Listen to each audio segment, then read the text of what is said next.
We are with you at every critical stage. Tailored solutions to meet your needs.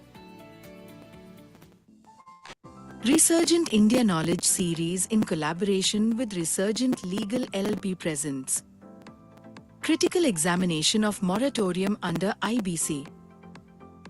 Moderator Mr. Sunil Gupta, Vice President, Resurgent Resolution Professionals LLP. Eminent speakers: Advocate Sandeep Veej, Insolvency Professional Proprietor, Nyayadeep Law Offices. Mr. Azim Tariq Khan, Insolvency Professional, Corporate Law and Litigations Consultant.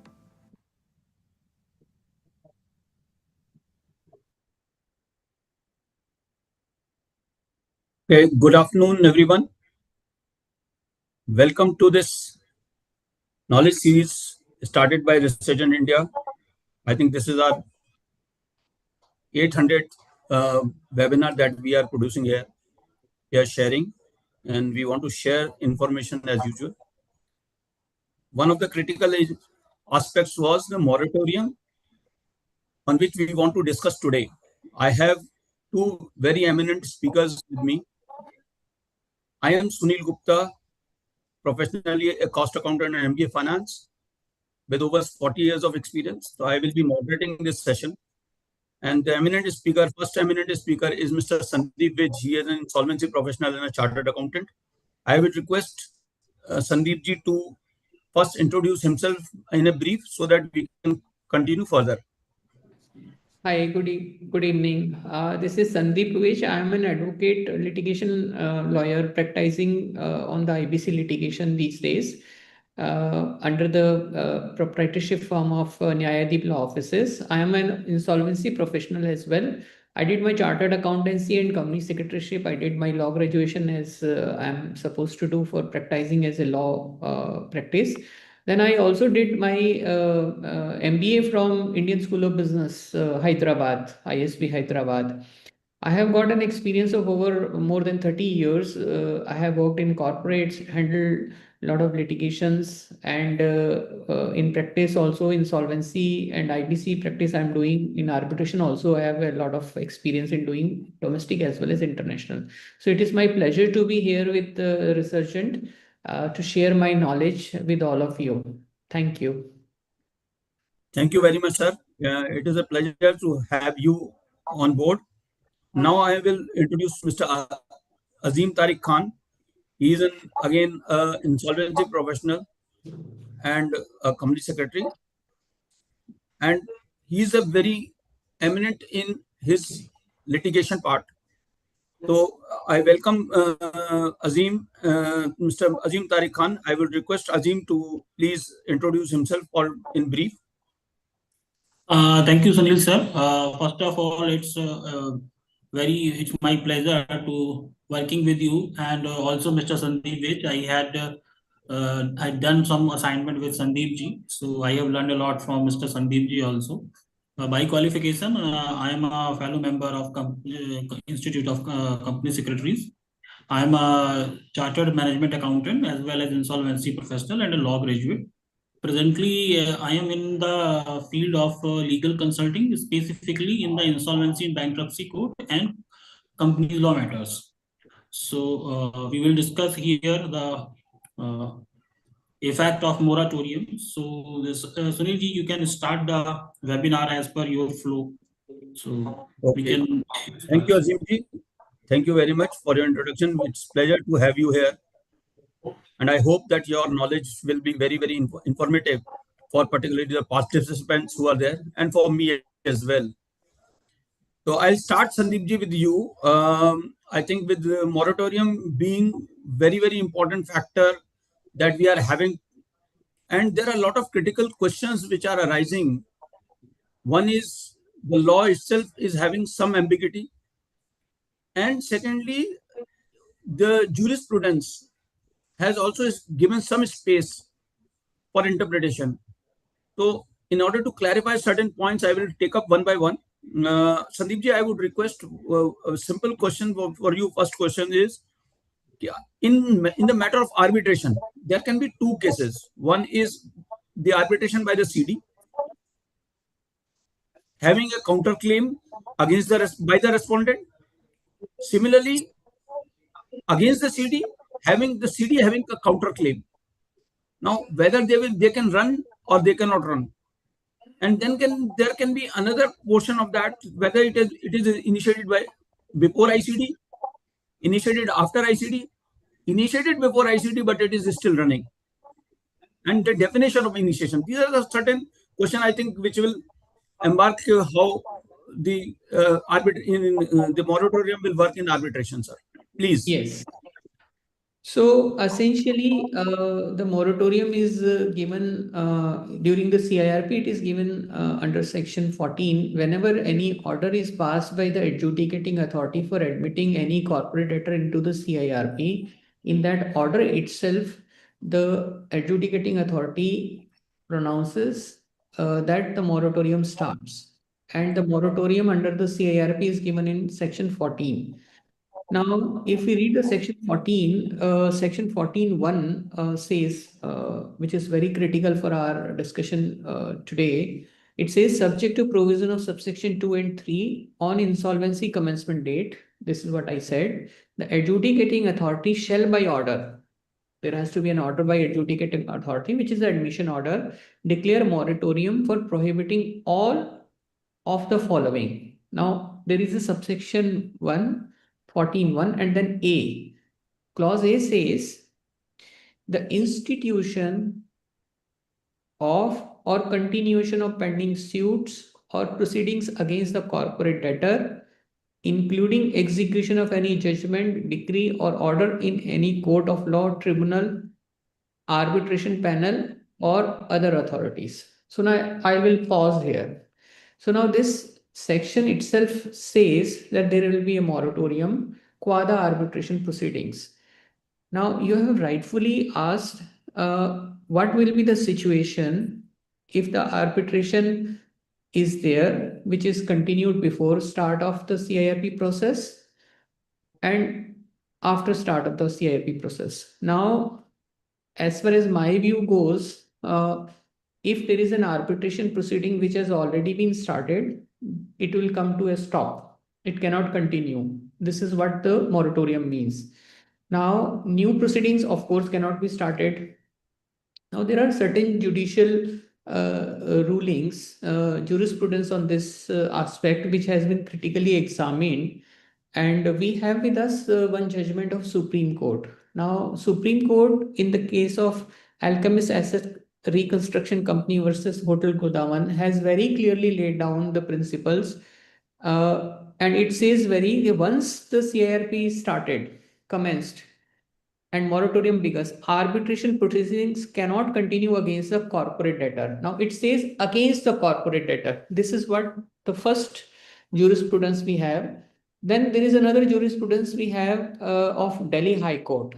Now Delhi High Court judgment is in the case of Power Grid Corporation versus Jyoti Structure. It says whether the question which was there in front of them was whether the arbitration can proceed if corporate debtor has a counterclaims. This is the question which you have asked me.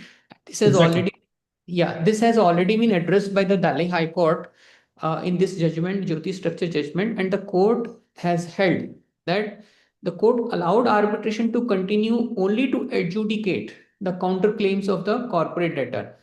So it means they have allowed, court has allowed for adjudication of the counterclaims, and if the claims of against the CD is more than the counterclaims, then they cannot be executed. Now CD cannot be asked to pay the money, but counterclaims they have asked for the adjudication. Now, the third jurisprudence on this aspect is of Bombay High Court. Now, what does Bombay High Court says? It is in the matter of Kishore Shah versus Urban Infrastructure Trustee Limited. Now, again, there was a question with respect to arbitration, and it has been held that arbitration proceedings must be stayed during the moratorium period. This is one, it says. And NCLAT has also affirmed that arbitration is a proceeding under section 14.1a. when we talk of the proceedings against the corporate debtor, so NCLAT has also held that it is a proceedings under section 14(1)(a). Now, there is another jurisprudence we have, which is very important for us to understand, again from Delhi High Court, in the matter of SSMP Industries versus Perkin Food Process Private Limited. In this matter, the question was before the court whether arbitration proceedings should be stayed when both parties are having claim. There is a claim and then there is a counterclaim, which you have rightfully asked in this question. So the court has ruled that the arbitration may proceed if it benefits the corporate debtor. Again, sir, it is very important. If it benefits the corporate debtor, the tribunal can adjudicate claims and counterclaims together. So it means that if there is a benefit which is going to be there in favor of the corporate debtor, court have adjudicated that they will continue and they will get the benefit of the arbitration proceedings, basically the counterclaims. Now, this is qua the CIRP process. Now, as far as the arbitration is concerned, arbitration can be there in the liquidation proceedings as well. So now, if that needs to be discussed, I can very well discuss that as well, because that we will discuss, sir, in a bit later. Yes, sir. In the due course. What I would one more question that remains, sir. Yes. What is the definition of institution or initiation? Yes. When we consider, because arbitration is not only there is a process, it is not an event. Right. Now, in that process, what is the initiation? How we define the initiation? So the initiation is defined in section 21 of the Arbitration Act. Now, it says section 21 says commencement of arbitration. This is what it says. Now, it says arbitration proceedings commences on the date when a request for that dispute to refer to arbitration is received by the respondent. So the day a request for dispute is received, then section 21 triggers and then commencement of arbitration starts. It is not the date when the arbitration tribunal is constituted or statement of is filed or hearing takes place. So it is very clearly defined in the Arbitration Act. So this date we have to consider as initiation of the arbitration proceedings. I think that is very, very informative, sir. Thank you very much. I'll come to you again with some more questions. Sure, in the meantime, I would request Azim ji, Mr. Azim, I would like to differentiate you to differentiate between the arbitration during moratorium, moratorium during CIRP, during liquidation, as well as personal insolvency. What the law says? What is the jurisprudence on that? I would request you to throw some light on this, please. Thank you, sir. Actually, Sandeep ji already explained the term proceeding very well, and I am starting just from the section 14. So let's understand what is the object of the moratorium. It will give the all answers. The object of moratorium is a calm period for a corporate debtor to avoid the excessive litigation, recovery of assets for a properly resolution. In case of arbitration, if it is beneficial for the corporate debtor, as stated by Sandeep ji, is very correct. If it is beneficial for the corporate debtor, because it is coming to the corporate debtor, not going from the corporate debtor. Because if it is going from the corporate debtor, then it will not serve the purpose of the moratorium. In that case, only the remedy for the claimant is to file a claim in accordance with the IBC. First thing. So now start the basic theme of the moratorium. Let's like the subsection 1 start with on the common. Is it visible to all, sir? Yeah, I think it is visible to me. I think it is visible to all my participants. It is visible. Okay, so if we go to the rules of the interpretations, then when we read the first subsection, subject to provision of subsection 2 and 3 on insolvency commencement date, it means the date on which the company petition for CIRP is admitted, the adjudicating authority shall by order declare the moratorium. It means this is the event which is a mandatory. As and when the order is passed, adjudicating authority is bound to pass the order for the moratorium for prohibiting all the following, namely. So now come to the point. There is two type of moratorium. One is run to the CIRP which ends to the resolution process, and second, when the resolution process failed, then it is started with the liquidation order. So now the subclause 1 says institution of suit or continuation of pending suits proceeding against the corporate debtor. So it is to be understood that the moratorium is applying for the any proceeding, even it is institution of suit or continuation of pending suit against the corporate debtor. It means the corporate debtor is privileged to from the any action of proceedings, but they can take any action or proceeding or suit against any third party. One thing. But when the resolution process ends, then section 33 subsection 5 also says about the moratorium during the liquidation. But as and when liquidation starts, there is only the institution of suit or proceedings. It means any suit or proceedings that has been initiated can run during the liquidation process. So this is the major difference here. Now, may I just intervene? It means what I understood from your deliberation is, if a suit has been instituted before insolvency commencement date, but it had a moratorium during CIRP, that moratorium gets exited once the liquidation process is started or the CIRP is closed. yes, definitely, sir. Like the same judgment, same process followed by the various judgment we can draw from the NCLT at the Supreme Court, like the assessment proceedings, for which I think Sandeep ji can light on it. And I think Sandeep ji, you can also join me for this conversation. I think this is a very critical subject for the moratorium during the CIRP, during the liquidation and personal. I will give my thoughts, sir. My thoughts are as follows.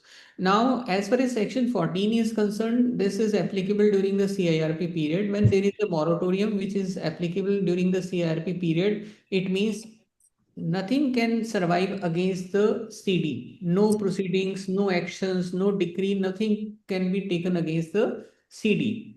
Now, this is very clear to protect and preserve the assets of the company so that the company can be resolved. This is what it says. And the moratorium, rightfully said, kicks in from the start of the CRP period and it closes when the order of the NCLT or adjudicating authority is passed under section 31(1), which is for approval of the resolution plan, or under section 33, which is commencement of the liquidation, can be 33(1) or can be 33(2). There can be two ways, but it says 33. Now, this is what it says. One. The second, once the liquidation process starts under section 33, then a moratorium is given under section 33(5). Now, that moratorium which is given under section 33(5), it says no fresh proceedings can be initiated against the CD. This is what it says. And the second part says that if liquidator wants to initiate the proceedings against the third parties, then he has to seek an approval from the adjudicating authority. There are two limbs to that. This is what it says. Now, it means what? It means two things. One, that even existing proceedings which were stayed under section 14 will revive and they will continue against the CD. This is one. And second, if fresh proceedings needs to be initiated against the CD, it is barred under section 33(5). And if CD wants to start the proceedings, then he has to seek an approval from the adjudicating authority to initiate the proceedings. This is what it says. Now we can understand two more things. Now, again, it is very important for us to understand. Time and again, we have noticed practically that like in the case of 14, CD is proceeding with various litigation to protect the CD, to start the proceedings or to continue with the proceedings. CD does that. But when the liquidation starts, CD cannot start new proceedings unless approval of adjudicating authority is taken. Now, what practically we have noticed and observed that in few cases, we forget or we miss to take the approval of the adjudicating authority before starting the proceedings. And if we do not take that approval before starting the proceedings, then the other side against whom the proceedings are being started, they come and agitate this issue that 33(5) is violated. So liquidator has not taken the prior approval of the adjudicating authority. Therefore, these proceedings cannot be continued. This is what we have practically faced. So this is a fundamental difference. Now, again, it is very clear that the One more thing I would like to add, sir. Please, sir. Actually, when we look the duties of the RP or IRP during the CIRP and the duty of the liquidator. So when the section of appointment of liquidator starts and the duties of the liquidator start, it's to start with the subject to the adjudicating authority. So it means that some adjudicatory power has been given to the liquidator, which is not available to the resolution professional, but he is acting subject to the adjudicating authority. So there are certain things for which he has to obtain the prior permission from the adjudicating authority. You have very well explained it, and I know there is one case of the Supreme Court I have gone through previously, where the same instance happened when the liquidator filed a case on behalf of the corporate debtor, then another party pleaded and made a prayer that they have not obtained the prior permission. So in that case, the Supreme Court says that the not obtaining the prior permission of the adjudicating authority is not survive all time, but it is as I mentioned in the code, so it must be done, but it is a directory. It means if the liquidator has filed any application on behalf of the corporate debtor, then they have to file a separate application before the adjudicating authority for taking approval of such things and place before the higher judicial forum. Now, I would like to add one more thing, that differentiation moratorium under liquidation and moratorium under CRP is that under liquidation the exception is section 52. Now section 52 yes, sir. Definitely enforcement. Yeah. So if any secured creditor wishes to enforce his security interest, then section 52 is being carved out. So section 52 can still be proceeded by the secured creditor for enforcing his security interest. Now, as far as moratorium under section 14 is concerned, it is clearly said that no security interest can be created, which is 14(1)(c). It is very clearly written. So SARFAESI action cannot take place. This is there. So this is the second differentiation which is there qua the moratorium during the CIRP period and during the liquidation period. Now there are two important judgments we have for CIRP moratorium. We have Swiss ribbon, which is a very detailed judgment. In this judgment, Supreme Court has very clearly held various aspects, and moratorium is also being discussed at length. So this very clearly defines. And then for liquidation, there is a judgment of Shrey Infrastructure versus Sundaresh Bhatt, which talks of the liquidation and the moratorium during liquidation period. One more thing that I would like Mr. Azim to put forth is the moratorium during personal insolvency. Yes. This is very important point, because when we talk about the CIRP and liquidation, it is much concerned about the asset. But when there are the two type of moratorium during the personal insolvency process, one is the interim moratorium, which comes under section 96(1), and another is on admission of application under section 101. So the catch is here that the moratorium under the personal insolvency says about in relation to that. It means it is not limited to the asset. Suppose any personal guarantor dragged into the personal insolvency either under section 94 or 95, whether filed by himself or by any financial creditor who invoked his guarantee.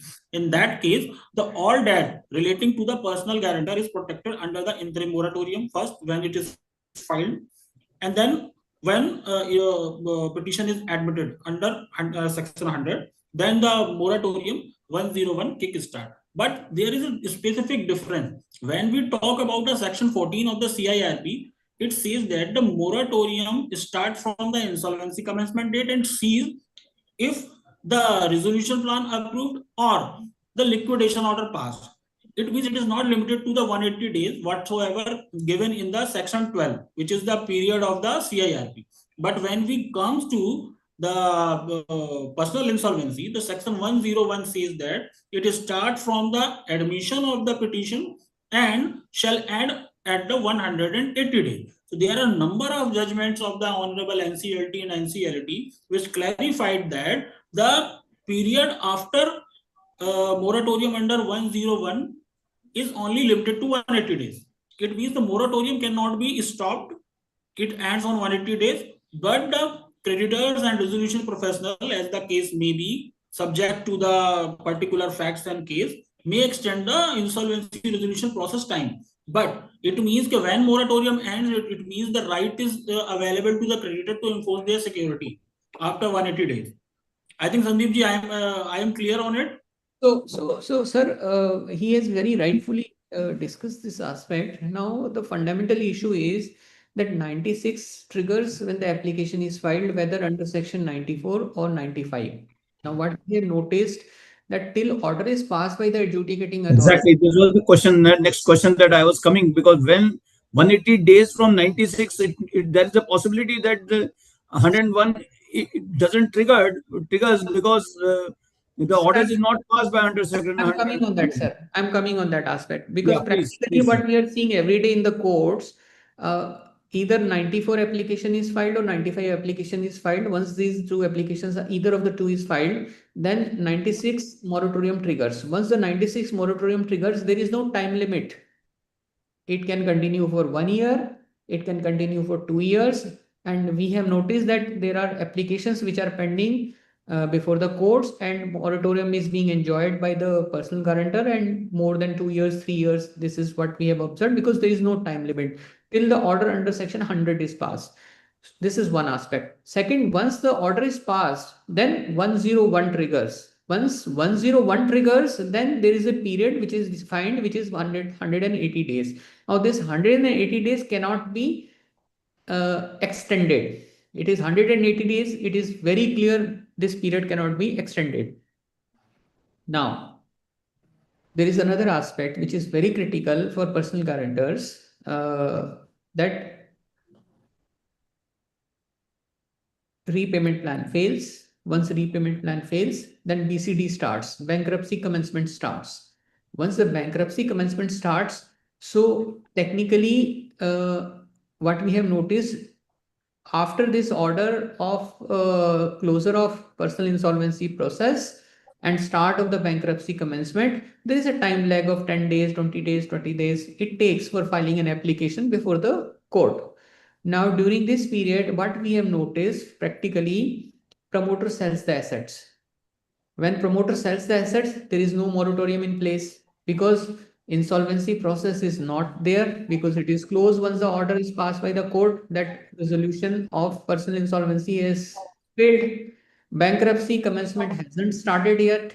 It will start, it will take a while, 15 दिन 10 दिन 15 दिन 20 दिन कुछ लगेगा. इस बीच में promoter asset बेच देते हैं. अब जब एसेट बेच दिया अपना, अब उसके अंदर क्या होता है, वो एसेट बिक गई, वो किसी मॉरेटोरियम में नहीं आता. जब वो किसी मॉरेटोरियम में नहीं आता तो उसको रोक नहीं सकते. You can not stop it. Now once the bankruptcy starts, bankruptcy commencement date starts, then again moratorium kicks in. This moratorium which kicks in, it is given in section 124, 125. It says that moratorium kicks in, but asset is already sold. Once asset is already sold, now you cannot take that back asset because there is no violation of moratorium. Now the only option which is left with the bankruptcy trustee in that case is to file a PUFE type of an application which is very clearly defined during the bankruptcy process, and there are two types of PUFE applications which can be avoidance application which can be filed. One is for undervalue transaction and second is for preferential transaction. There is no fraud application which can be filed during the bankruptcy proceedings. Now, if these two applications cannot be satisfied, in that case, there is neither breach of moratorium nor these two applications lie and the asset will dissipate. This is the practical side we are seeing because recently we have had a interaction with IBBI, and we did tell them that, look, this is what is happening. Now, what do we do? There is no solution to this. Law is very clear. So everybody was saying that this is a loophole which people are using it. One more thing, Gap is there. Yes, Sandeep please. ji, Yes, we please. have also gone through some of the cases, as a number of cases come to us for the discussion from the side of the personal guarantor, corporate data, and from the side of the promoters or resolution applicants. So the moratorium, the main issues relating to the protection against the criminal actions. So this is the specifically the theme of the IBC, that any criminal conduct is not protected under the moratorium, either in CIRP, either in the liquidation, and even in the personal insolvency. Because in the personal insolvency, the definition of the excluded debt is identified, which says that if there is any fine, what is fine is a type of penalty which is converted from penalty to fine after the adjudication. When it is proved that there is a mens rea, you have a breach any contract, there is any damages, like that. So in that case, such type of debt arising from the fines, penalties, or criminal acts or damages cannot be protected under the moratorium.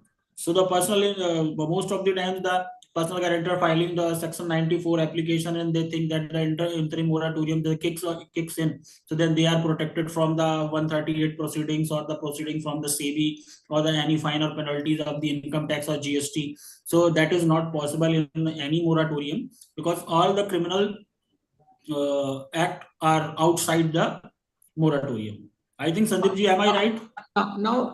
Yes, you have rightly said that there is a clear differentiation which is there. I would like to state that very clearly for the benefit of all of us.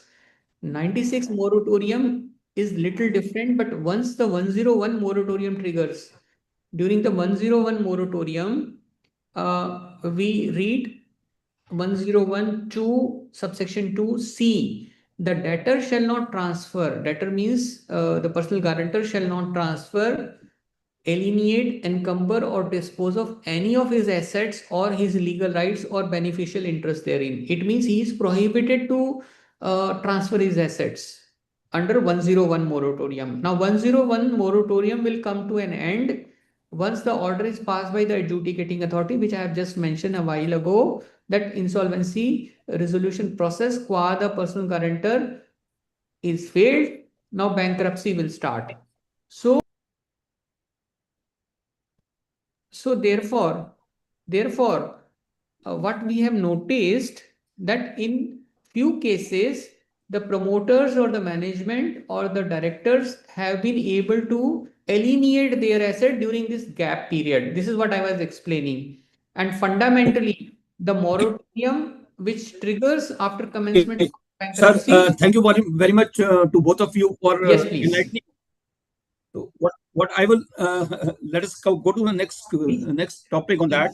Now there is a moratorium. I would like to understand the impact of moratorium for assessments, like income tax assessment during the proceedings of liquidation or the CIRP, the income tax, GST, property tax, etc. Can they assess? Can they make recovery? Can they ask even for the period? So, for example, the assessment is made for period for last 5 years or 6 years during the CIRP. Now, can they ask for payment also? Can they? First of all, the question is whether the assessment can be done of the such taxes, and second is, can the recovery be made? Yes. And how the recovery will be treated if it can be made? Yes.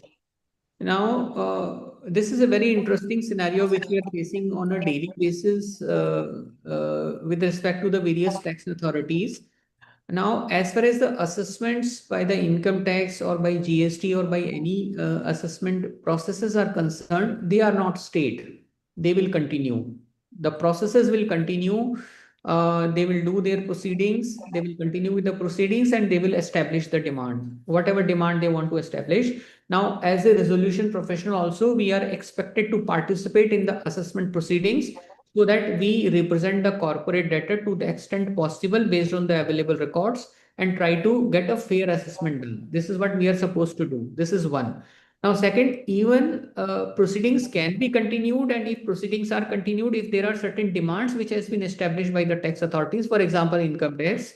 Now, those demands cannot be enforced against the corporate debtor because there is a moratorium. So law is very clearly held by Supreme Court in the matter of Principal Chief Commissioner of Income Tax versus Monet Ispat and Energy Limited.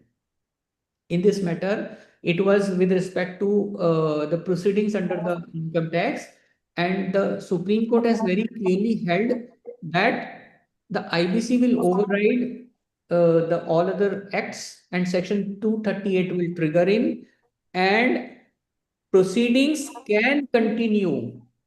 Court says proceedings can continue, they can establish the demand, but they cannot recover it. Recovery cannot take place. So recovery proceedings are barred, assessments can continue, and they cannot enforce the recovery proceedings against the corporate debtor. This is with respect to the income tax. Now, as far as the GST is concerned, the similar jurisprudence will apply qua the GST. GST can continue with the proceedings. They can establish the demand if at all it is there, but recoveries cannot be made by them. So essentially, there are two takeaways which are very important for us to understand. If there are any demands which have been established, then in that case, those demands they have to raise by way of a claim, as government authority has to raise a claim, and those claims will be treated as an operational debt, and they will be treated in the resolution plan like the operational debts are being treated. Now, as far as the provident fund is concerned, there is a little differentiation which has been carved out by the jurisprudence for the demands. Now, the jurisprudence for the provident fund says very clearly there are two types of claims can be there. One is a claim with respect to contribution of employee which has been collected, or contribution of employer for which the benefit has to go to the employees, right? And second type of demand can be during the proceedings will be the penalties, interest, damages, which will go to the department, which will not go to the employees. So now, as far as the dues which are to go to the employees, Jet Airways judgment is very clear on that aspect. It says maintenance as engineers association. Yes. It is very clear. Supreme Court is very clear that these have to be treated on priority, and they have to be treated prior to any other dues which are to be dispersed during the resolution plan, execution, and payment. So they will fall on the top in the waterfall mechanism under Section 53. This is one aspect. Now, the top means even before CIRP cost? No, after CIRP cost. After CIRP cost. After CIRP. Before secured financial creditors. Yes, sir. At par with financial creditor, before financial creditor, I'll say. क्योंकि plan आ रहा है तो sir financial creditor को कुछ तो मिलेगा ही ना sir, उसकी पहले ही मिलेगा उसको, पहले ही मिलेगा.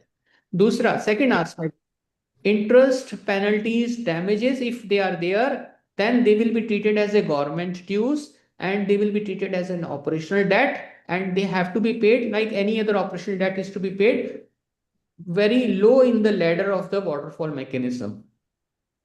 So now I have made. Yes, please.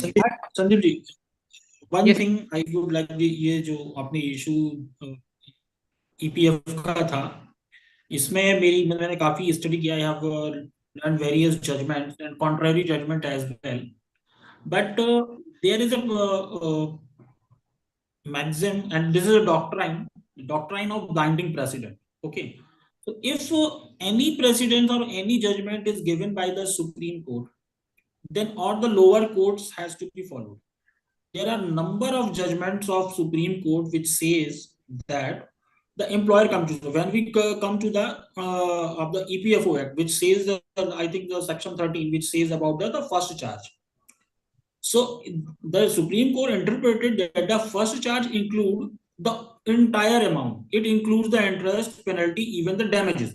But the NCLT clarified this judgment when during the CIRP or during the liquidation, if there is any damages, then you have to pay, but you may apply to the central board of the PF, and he has the right to consider the insolvency of the company and waive the 100% damages. So in my opinion, we cannot treat the interest part or the damages part as the operational debt. You said exactly clear and rightfully that that is not going to the employee's pocket. Then why we treat them the employee benefits and EPFO part? Then it should be considered as a government dues, and it comes to the waterfall mechanism is lower than the other. So in my opinion, the Supreme Court precedents cannot be violated, because we have also done in various cases and found that they clearly says that if you want to take any relaxation for the interest penalties or the damages, so you must apply for the central board of the PF, and they will allow. Like the same scenario was in the SICA and BIFR. So I think that has to be considered in the case-to-case basis. Right. Okay. So this was my interpretation, which I have shared with you. So and one more thing, sir, I would like to add. So you have explained us moratorium for the assessment very well. Actually, being company secretary, I did some assignment of relating to the winding up. So there are a number of judgments of the high courts which act as a company court in the winding up. The section 14 type provisions also in the Companies Act. So they have interpreted the proceedings. They have the proceeding doesn't mean the all type of proceedings. Proceedings that harming the asset of the company or corporate debtor is considered a proceeding. If it is not harming, it is just an ascertainment of the any demand. It cannot be considered as a proceeding under the moratorium. It must be concluded in form of the claim, but no recovery possible. Okay. Coming to the next question, I think it has been very, very elaborately given. Now I'll come to next question. I will request Azim ji to throw light on that. The provisions relating to properties owned by third party in possession of the corporate debtor. One scenario where such third party, can the third party recover its property, like particularly in CIRP, pre-CIRP, post-CIRP, as well as liquidation? So, sir, just a minute. Let me complete. See, most important part is like in where we are buying in hire purchase, or we are buying on lease. We are taking on lease. I would request you to throw some light on that. Okay, sir. So when we come to the section 14(1), subclause D, it clearly says the recovery of any property by owner or lessor where such property is occupied by or in possession of the corporate debtor. So it clearly bars that if any third party who is the owner or he has acting as a lessor given their property to the corporate debtor, but the main condition is it must be occupied. It's not the standstill or the idle property. It must be used in the occupied, and the corporate debtor must have a possession thereon.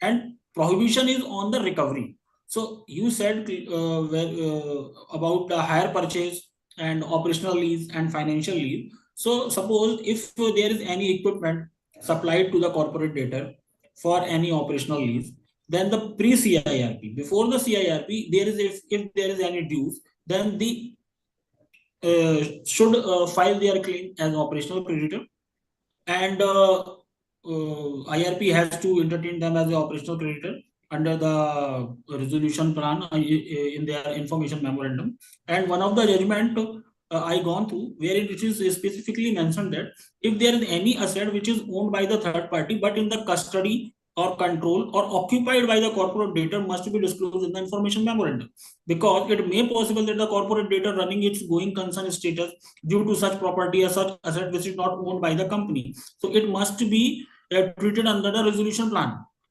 Secondly, when the CIRP initiated, then the corporate debtor who is using or occupied that third party property should pay the rent. If there is operational lease, then it should pay. If the CIRP is commenced, then all dues of the operational lease or financial lease become the dues during the CIRP period. And when we come to the regulation 31, which clearly says that any interest of the third party under section 14(1)(d), it prejudicially affected, then such cost should be considered as the CIRP cost.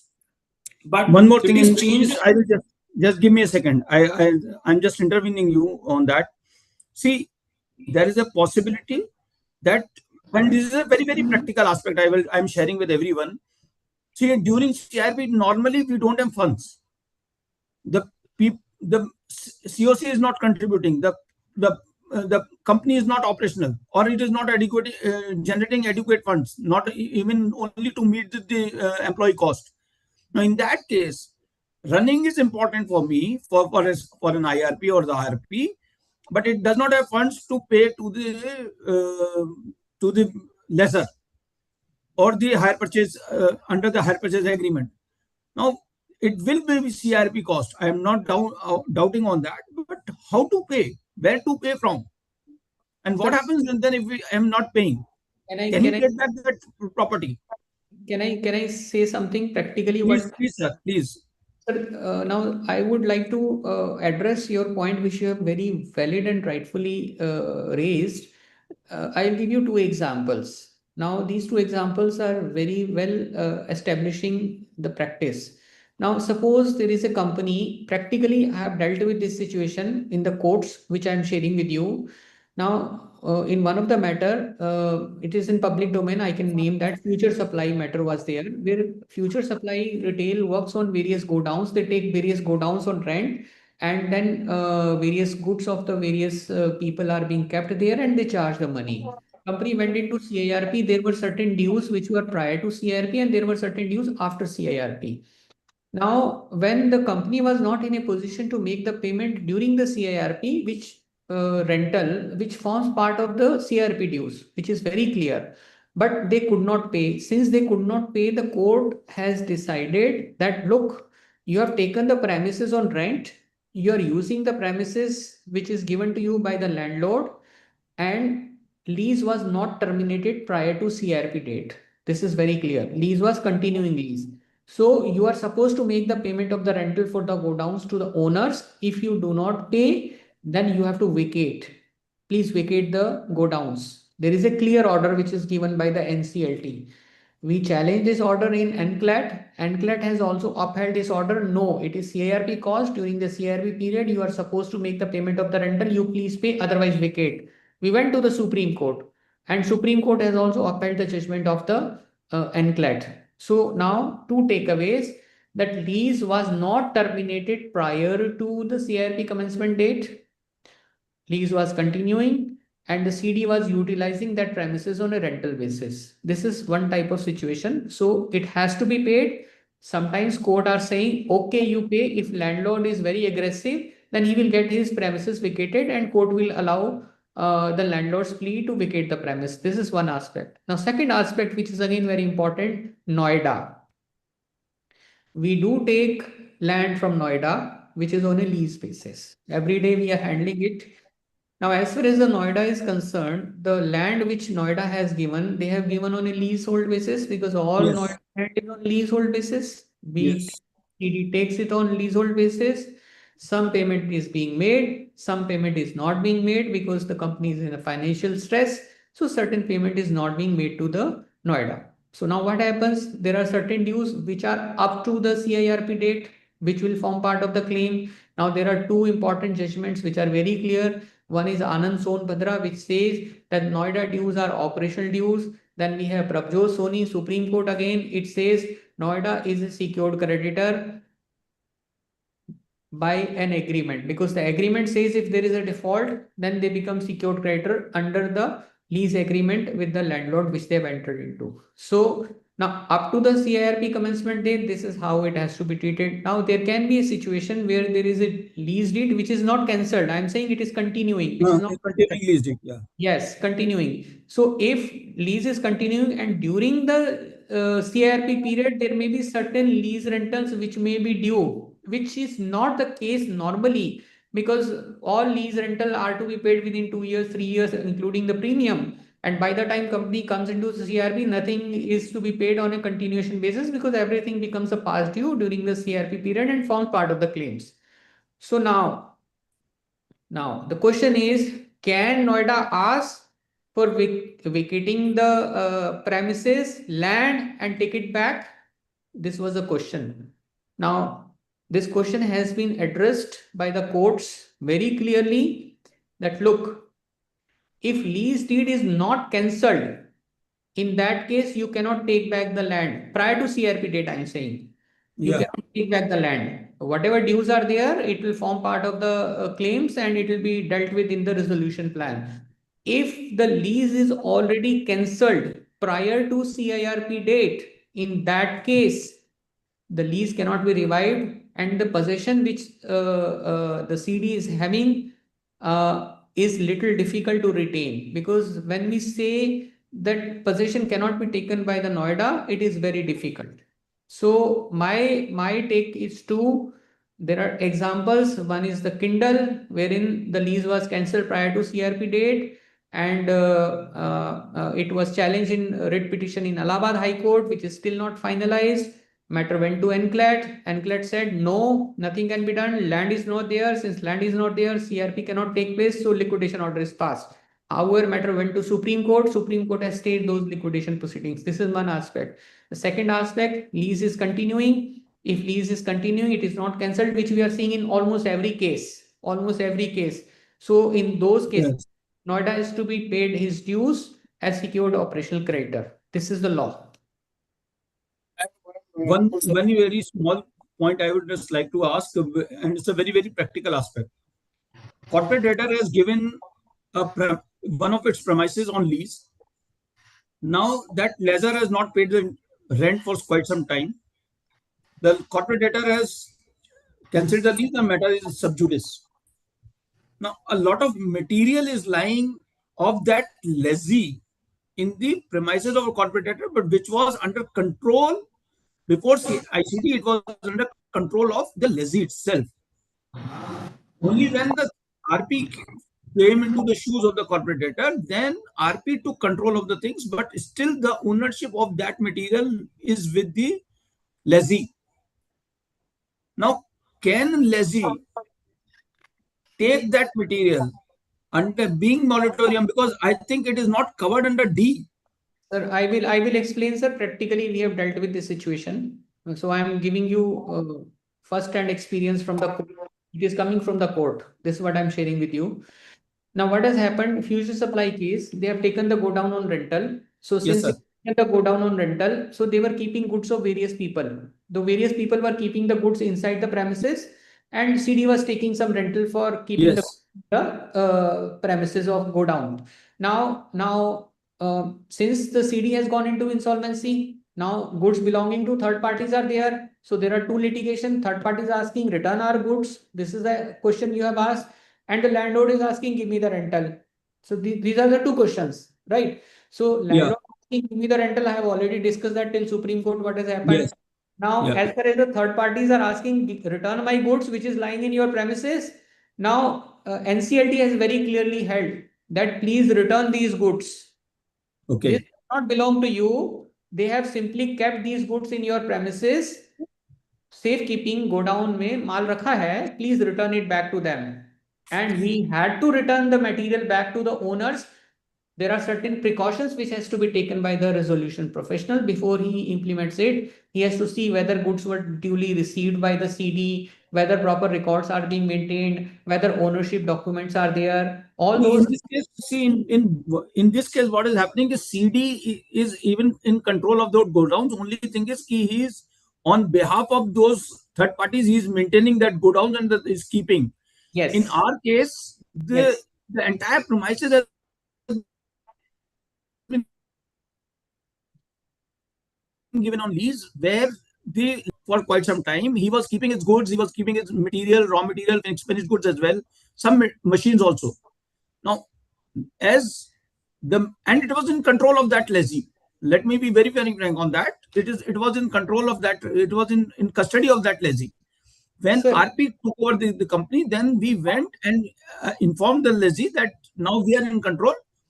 We identify your goods as well as CD's goods, and it was amicably discussed between the two. These are the goods owned by or material owned by this lessee, and these are the goods or machinery owned by the lessor or the CD.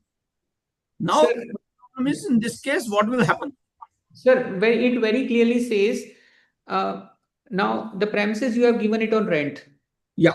So since you have given the premises on rent, you cannot take back your premises. The only right you have is to take the rental of the premises from the person who has taken it on rent. The problem was he was not also operating for last couple of years. He just the material was just kept because he was earlier operating.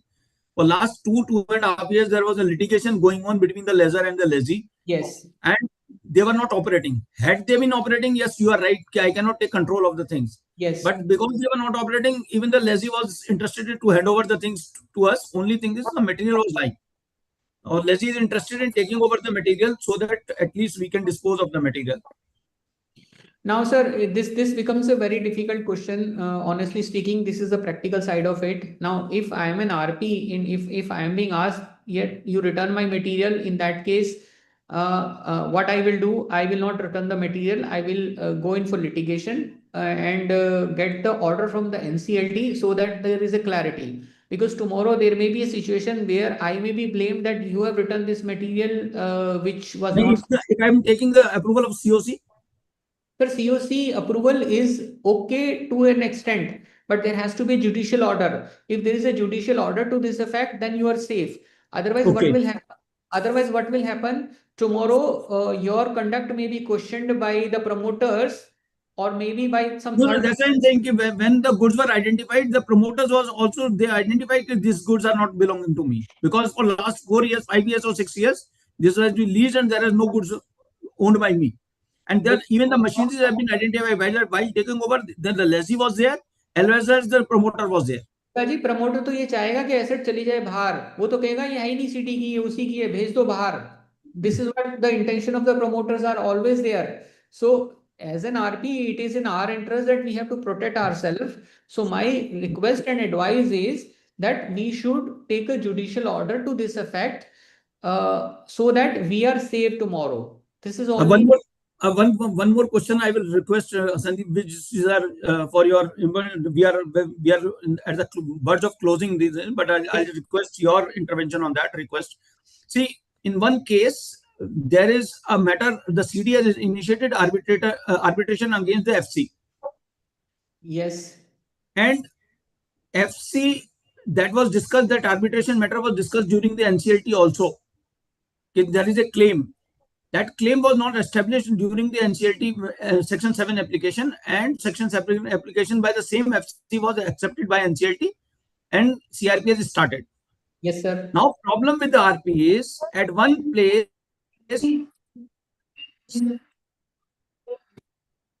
CD as RP arbitration application or made by the CD against the same FC, which is the COC.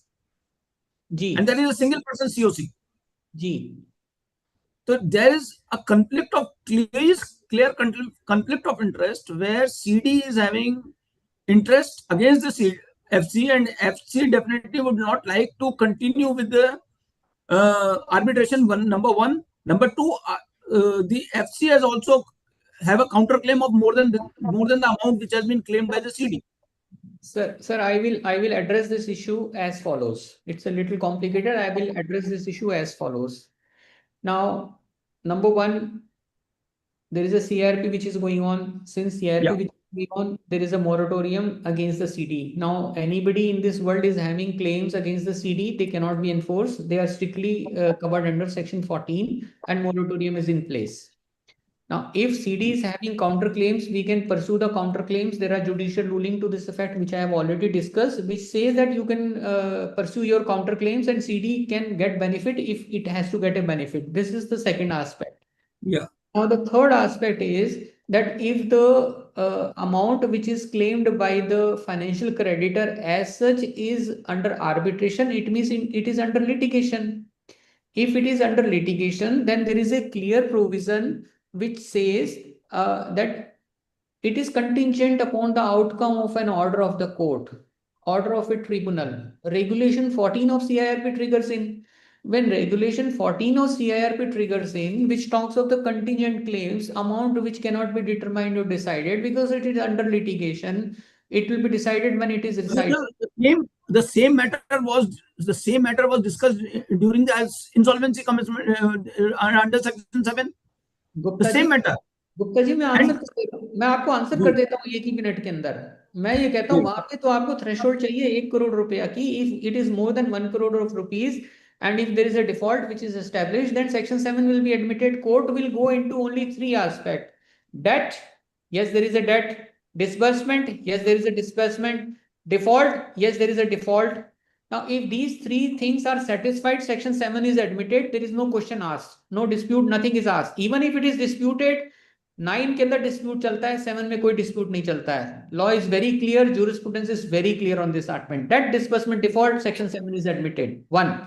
Number two, उसके साथ में जो dispute चल रहा है वो चल रहा है, वो बोलता है 14 करोड़ रुपए लेना है, मैं बोलता हूँ नहीं जी 5 करोड़ रुपए देना है। अरे 5 करोड़ 14 करोड़ में डिफरेंस 5 करोड़ देना है, थ्रेशोल्ड से ऊपर है, सेक्शन 7 एडमिट हो गई, बैलेंस शीट के अंदर अमाउंट लिखा है, सेक्शन 7 एडमिट हो गई। One section 7 is admitted, it is admitted, he becomes the financial creditor. Now the question comes, how much is the claim amount? The claim amount is the claim amount which he is asking. Arbitration is going on, तो contingent claim हो गया ना sir. जब contingent claim हो गया, regulation 14 triggers in. Once regulation 14 triggers in, then RP has to make a best assessment or he has to provisionally accept the claim. वहां पे intelligence लगा करके बुद्धिमानी से ये डिसाइड करना पड़ेगा कि उस फाइनेंशियल क्रेडिटर का करना क्या है। उसको पूरे से एडमिट करना है, आधे से एडमिट करना है, बैलेंस शीट में जितना अमाउंट है उतने से एडमिट करना है, या एक्नॉलेजमेंट ऑफ डेट हमने दे रखा है उतने से एडमिट करके उसको कर देना है। तीसरी बात हो गई। मैंने 3 एस्पेक्ट डिस्कस कर लिए सर, अब मैं चौथे एस्पेक्ट पे आ रहा हूँ। अब वो जो फाइनेंशियल क्रेडिटर है वो सीओसी है और सोल मेंबर है, वो ये बोलता है कि प्रोसीडिंग्स खत्म करो। मुझे कोई नहीं बोल सकता प्रोसीडिंग खत्म करने के लिए। मेरी जो ड्यूटीज डिफाइन करी गई हैं कोड के अंदर, उसके अंदर ये लिखा गया है कि मेरे को कंपनी को प्रिजर्व करना है, प्रोटेक्ट करना है और लिटिगेशन करना है, और जो भी लिटिगेशन है वो मैं करूंगा सीआरपी में, और करके कंपनी को बचाऊंगा। तो मुझे कोई नहीं मना कर सकता कि आप लिटिगेशन मत करो। ज्यादा के ज्यादा वो ये कह सकता है वकील की फीस नहीं देंगे, क्योंकि फाइनेंशियल पावर 28 के अंदर सीओसी के पास है, तो वो जी, फाइनेंशियल पावर रोक लेता है, 28 के अंदर रोक लेता है मुझे। लेकिन लॉयर को अपॉइंट करने से तो कोई नहीं रोक सकता मुझे। मैं लॉयर को अपॉइंट करूंगा और लिटिगेट करूंगा और फाइट करूंगा और सीडी को बचाऊंगा। और अगर वो मुझे ऐसी कोई डायरेक्शन देता है सीओसी के अंदर और वो मेरे को बोलता है मिनट्स में रिकॉर्ड करो, मैं कोर्ट में जाऊंगा कि मेरी ये ड्यूटी बताई गई है कि साहब मेरे को कंपनी को बचाना है, ये बोलते हैं क्लेम विड्रॉ कर लो, माय लॉर्ड्स में डिसाइड कि मैंने क्या करना है। Let my lords to decide CRP में। ठीक। तो मैंने चारों चीजें एड्रेस कर दी sir. Thank you very much, sir. Thank you, Azim ji. Thank you, Sandeep ji. Thank It you was sir. a very enlightening session. I hope the participants. There was only one question that was raised during the process, which was relating to SCOD, basically RBI guidelines. So I have responded in person to that gentleman or the person uh, accordingly. There was no other question that I have received from any of the participants. Thank you very much for your participation and giving time to this wonderful session, Mr. Azim and Sandeep ji. Thank you very much. Thank you sir, thank you, pleasure sir, pleasure, Thank you, thank sir. You, नमस्कार नमस्कार।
Hello. Yeah, please.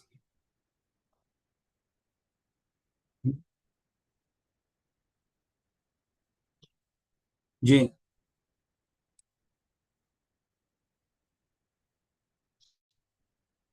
okay. Ji,